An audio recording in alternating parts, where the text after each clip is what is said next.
After a 5-4 road trip, the B-Mets were welcomed home last night by a Bowie team who was more than up for the challenge. This is B-Mets pregame, and I'm Keenan Crump. The Bay Sox and B-Mets continue their 4-game set tonight. Now tonight, the B-Mets continue their 6-game homestand against Altoona, but yesterday it was their ace Zach Wheeler who was on the mound in the team's 8-5 victory over the Reading Phillies. And here's what he had to say about his performance. Here at Willett Hall, it's the blue-white scrimmage, the unofficial tip-off to the men's basketball season ahead of their huge matchup on the road against the Kansas Jayhawks, the number 7th ranked team in the nation, on November 12th. So the final score for the Rotunda Show Game of the Week, the Longwood Lancers defeat the Virginia-Wise Highland Cavaliers 104-70. Back to you guys in the studio. Now, Wilmer, you've been playing in the Mets organization since you were very young. How has it been playing professional baseball since you were 16 or 17 years old? Yeah, I mean, it was tough, you know. The first thing that it was harder for me was just be away from your family when I was 16. But, you know, I think this game is all about adjustment, so it's been great. Now, knowing that injuries can take place anytime, any place, what is your philosophy that you preach to your players on how to stay healthy and in shape? A big thing with baseball strength and conditioning is that the season is such a long grind that we need to keep these guys nice and flexible and their hips nice and mobile. So we do a combination of strength training, conditioning, and hip mobility and flexibility to keep these guys healthy throughout the year. Keenan Crump with B-Mets starting pitcher Greg Peavy. Now, Greg, this is what's the deal, and a lot of pitchers get ragged on when they step into the batter's box, but what's the deal with your swing? Do you like to hit? I love to hit, you know, but can I hit? That's a whole nother story. I love to get in the batter's box as much as I can. Mainly though they make us bunt because they don't think us pitchers are athletes. While all the news surrounding the All-Star break is sure to generate some buzz, the B-Mets still have some business to take care of tonight against Bowie. It'll be Greg Peavy on the mound looking to snap a 2-game skid. Everybody enjoy the game. Baseball is coming right up. 36-26 ball game. William & Mary out in front in game 2 of our Holiday Hoops doubleheader. The Lancers with possession in the front court. Martez Washington swinging around to Jeremiah Bowman on the right wing. Bowman over to Vanderkoy. Vanderkoy head fake back out to Bowman. Now Washington looking down low for Antoine Carter. Bounce pass almost gets away from Carter. He's going to spot up for the jump shot. And he knocks it down. We've seen Carter do that before. If he doesn't have a lane, he'll take that jump shot and he knocks it down. And that's something that he's developed over the last couple of years. I mean, heck, we've even seen him step out and take a three every now and then. So back to an 8-point lead. Marcus Kitts, other end. Ball tipped off of Carter into the hands of Marcus Kitts, and he had nobody there to block him, and he was able to get an easy 2 points, his first 2 of the night, and now a turnover on this end of the floor as Carter unable to hold on to the pass from Duran Neal. Kyle Gaylord will take a seat. Matt Rum back on the floor, as well as Kendricks Brown, Brandon Britt, Quinn McDowell, and Marcus Kitts. It almost looks like Antoine Carter's just a bit off tonight. I mean, we've seen that a couple times tonight where passes have gone through his legs or through his hands or whatever. Here's Brandon Britt. Right side baseline runner is good. And now they've got a 12-point lead, the largest of the evening. It's 40-28. Under 2 minutes to play in the first half. Duran Neal out to Martez Washington, top of the key, now down low to Carter. Carter back outside to Jeremiah Bowman, who steps back for 3 right in front of the William & Mary bench. And they're back within 9 with a minute and a half to go. Yeah, just the whole team. I don't know if it's the snow or what, but, I mean, they just seem a bit stiff. I mean, that last baseline drive by the Tribe, that was Martez Washington he drove on. It made him look slow. Marcus Kitts throws the ball away right into the front court. Here comes Duran Neal. Easy layup with the steal. And, man, oh, man, you and I we almost saw life flash before our eyes as Duran Neal and 2 players were coming right at us. I've already been to the dentist once this morning. I didn't want to go again. Now it's a 7-point lead now, 40-33. 1 minute to play. Marcus Kitts left block. Jump shot. No, that was Quinn McDowell with the hook shot. He's shown he can do everything. He's been doing it everywhere. Shooting, layups, cutting, you name it. He's done it tonight. Quinn McDowell, leading scorer with 18 points tonight, already above his season average of 13. Under a minute to go in the first half. Jeremiah Bowman over to Duran Neal in the corner. Now he's going to retreat and move back towards the center of the court. Calling out a screen, gets it from Antoine Carter over to Bowman. Bowman head fake behind the back through the lane. What's he going to do with 9 to shoot? Looking for Vanderkoy in the corner, and the ball is knocked out of bounds. It'll stay with Longwood with only 5 seconds to shoot on the shot clock. As Aaron Mitchell will check in for Duran Neal. 23.8 on the game clock, 5 seconds on the shot clock. And in comes Kyle Gaylord. And taking a seat will be Brandon Britt. So it'll be Jeremiah Bowman, left side, baseline to inbound the ball underneath the basket. Back up to Vanderkoy. Here's Vanderkoy with 4 to shoot. Now back to Bowman. 2 to shoot. Puts up the 3. He got it to go. As the shot clock expired, a step-back, fall-away three-pointer from Jeremiah Bowman, and that causes a timeout from William and Mary. We'll stick with you here on WMLU 91.3 FM. Keenan Crump, Nathan Epstein in Game 2 of our Holiday Hoops doubleheader. It's 42-36, but that was a good shot from Jeremiah Bowman. And, you know, he literally, I don't think he knew that the shot clock was expiring. I mean, he literally was, it looked like if the crowd behind us hadn't said something, he was ready to take it back out to the backcourt and set up the offense again. But nevertheless, a great shot. That could be a momentum changer in the game. William and Mary, and not only that, it's not like it was a layup. It was a 3. That brings the lead down to 6. And this is the biggest defense. This could be the biggest defensive stand for the game right now. If Longwood can hold them after being down by 12 earlier on, bringing it to the halftime, having momentum on your side, take care of business next half. Shot clock off, 14 seconds to go in the first half. Full court pressure for the first time tonight for Longwood. Here's Matt Rum in the backcourt, looking to get across half court, and he does. Guarded by Marquez Washington. 8 to shoot now. Over to Marcus Kitts. Kitts trying to get the ridge of the ball. He finds Brandon Britt with 2 to shoot through the basket. He's fouled, and they say he charged on the play, so an offensive foul. Aaron Mitchell draws the charge underneath the basket on Brandon Britt.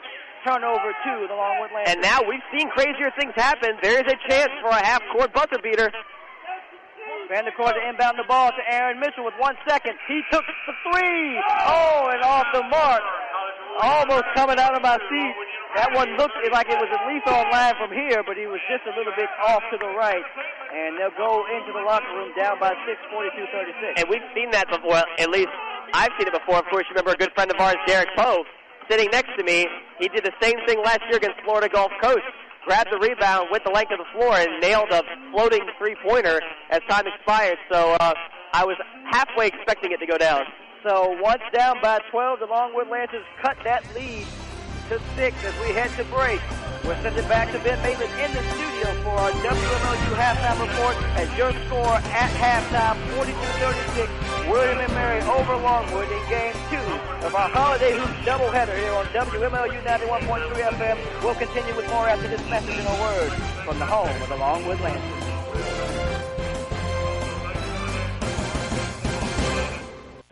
And coming to the plate for Longwood is number 17, Robbie Bailey, the center fielder, who so far this evening for Longwood is 0 for 3 with 2 strikeouts. And Joe Van Meter still on the mound working on his 3rd inning. Here's the first pitch. Right at the knee, strike 1. Strike 1, that to Robbie Bailey. He is 0 for 2 tonight with a, I think, or 0 for 3 with a strikeout. 0-1 pitch fouled right side, and he's behind early again. No balls and 2 strikes. He has a couple other changes that we didn't get to. John Lanier. He's out in right field now, moving from center. Moving from center to right field. Nimel Morgan, who came into pinch hit for Nick Kime. As Bailey sends this one into deep left field. This has a chance to go. It's out of here, a home run. So Robbie Bailey with a solo shot deep to left center field, and they put the Lancers on top now 6-0. What a way to send a charge into the crowd here at Buddy Boulding Stadium. Then for Robbie Bailey, the senior, to go deep to left field. That's his 2nd home run of the season to go along with his 8th RBI. And like you said, Keenan sends a charge here into the Lancer faithful who have shown up for the game tonight. Robbie Bailey giving that one a ride, like you said, to left center field, and that one was gone all the way. First run charged to Van Meter this evening. Well, first earned run, he's given up 1 run earlier, but that was thanks to an error as number 8 for the Longwood Lancers, Scott Lives, comes to the plate. And there you go, home run, interrupting the substitutions. But again, M.L. Morgan, who came in to pinch hit for Nick Kime, has also moved to center field for the Rams. Lives shows bunt, gets it down, moving over is Van Meter to throw over the first base. Lives is retired just in time, and he came in as a pinch runner, so he's got some speed, but he just barely got out at first base on the bunt attempt. couldn't quite beat it there. He came into pinch run, I think, for Justin Lacey during a couple of innings ago. But is thrown out at first base there. Again, like you mentioned, Keenan, a lot of speed, but can't quite beat the throw there. So Greg Fuji at second base. Like you said, Gonzalez back to third. Here's the pitch to David Smythe. The Rams almost changed everything but strike one. The Rams almost changed everything but the kitchen sink during the intermission. Actually, that actually might have been changed too. Would put it past him. No balls, one strike. Make it 1 ball, 1 strike now as the 0-1 pitch taken low for a ball. 1 ball and 1 strike. We need some new comedy writers. We do. We're running low, man. 1 ball and 1 strike. Here's the pitch. Fouled off towards the Lancer dugout. They got to duck out of the way of that one. Wow. It's up.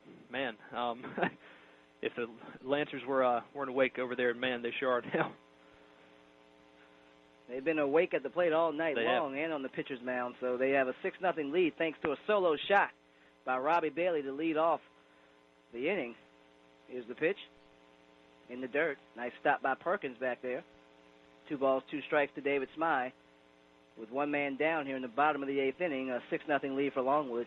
And again, if we haven't finished all the substitutions, Morgan in left or in center, Lanier moves over the right, Gonzalez back to third, Fuji off the bench to second, and Perkins moves from right to catcher. So I think we've covered it. I think we've got everything pretty well covered there as the time was called, but Ben Meter comes set and throws it the pitch to David Smythe, and he airs it out to left field. That being Paul Nicey comes in to make the grab there for the Rams, and there's now 2 away. 2 away here in the bottom of the 8th inning. So we saw 1 ball go deep to left field for the Rams earlier, no win, but Robbie Bailey was put enough of a charge into that to send it out over the left field fence and get his 2nd home run of the season. And coming to the plate for the Longwood Lancers now is number 4, Kyle Proffitt, a pinch hitter. Takes the first pitch on the outside corner for strike 1. He's a freshman from Virginia Beach, Virginia. And Proffitt pinch hitting for Michael Sims, who was 0 for 2 with a strikeout this evening. Proffitt batting .250 on the year so far in 4 at-bats. Here's the pitch to Proffitt. A soft grounder to the third base side. Picked up by Van Meter. Makes a nice throw over the first base to retire Proffitt. What a play by the pitcher, running away from his body. He makes a nice throw, and that retires the side. So after giving up a home run to Robbie Bailey, Joe Van Meter recovers, only gives up 1 here in the bottom of the 8th. We head to the top of the 9th inning, a 6-0 lead for the Longwood Lancers. They're back on the field after this. And after being off the air for 2 weeks, we are back here inside the WMLU 91.3 FM studios. You are listening to The Final Word on WMLU 91.3 FM. Keenan Crump, with me as always, Ben Maitland. Thanks a lot for sharing your Thursday evening from 7 to 9 p.m. with us right here on The Final. And Chris, thanks a lot again for joining us on The Final Word. Keenan Crump here. As Nathan alluded to, a lot of people, a lot of fans of college football associate you with being the face of college football, especially on ESPN. And as Nathan told me about the story of you two meeting in Richmond, and you were at a convention for the Hokies back over the summer. I'm sure you get a lot of that from all the different universities from across the country. How exactly do you manage to put your emotions aside and stay objective when you're at the game sites for college game day? You got hundreds of fans screaming behind you. How do you manage to put your fan, the adoration the fans feel for you aside? We're still fans. We're still fans. Right. I mean, I think it doesn't maybe manifest itself the way it does for other people because we're not fans of one team where passion gets in the way of seeing something clearly. But obviously we're fans of the sport. And when we're there on Saturday morning, we're doing exactly what we want to do. We're exactly where we want to be. And I think we feel the same thing that the people behind us feel. Is we're just thrilled to be at the site of the biggest game. We're getting ready for kickoff. I mean, don't forget, for us, it's not just doing the show. You get to go to the huge games and watch from the sidelines and be very dialed in to what's going on around the country, and taking the show to places we haven't been before is a whole lot of fun. So I promise you, when we're watching 5 or 6 games at a time on our bus during the day after game day, we are very much fans.